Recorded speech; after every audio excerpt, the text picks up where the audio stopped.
Hey everyone, Abel here from TechNave. Today we're going to do a hands-on on the Honor 10. Let's check it out.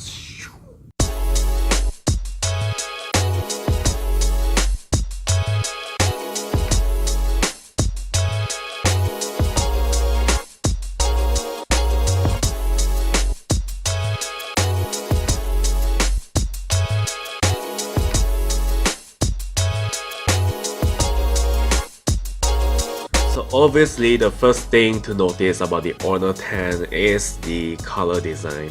What we have here is the Phantom Blue. There's another one which is called Phantom Green, as well as Midnight Black and Glacier Gray.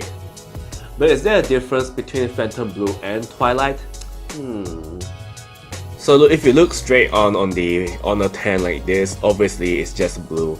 But you need to turn it sideways, then you start to see the shades of purple coming out like Phantom, so I'm guessing that's the inspiration of the name. This applies the same to Phantom Green, which we don't have, but we can show you when the event comes on in the future. So another highlight of the Honor 10 is obviously the AI camera, which is labeled right over here.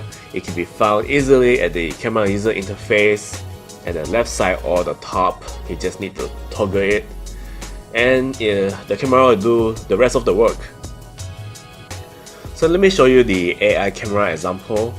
Here we have Iron Man and the Hulk. It's just for sample.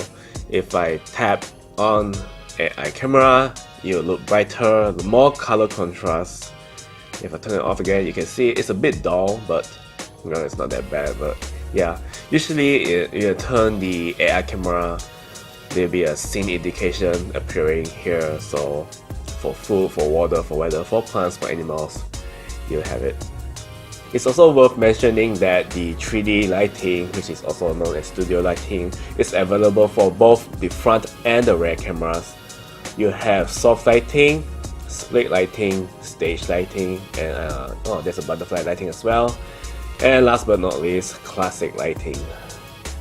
So that's all about the Honor 10 for now. There's no price tag yet because it'll be coming to Malaysia on the 22nd of May 2018. Do stay tuned for that as we'll be covering the official event and of course a future review of the Honor 10 at technave.com. Thanks for watching and we'll see you guys next time.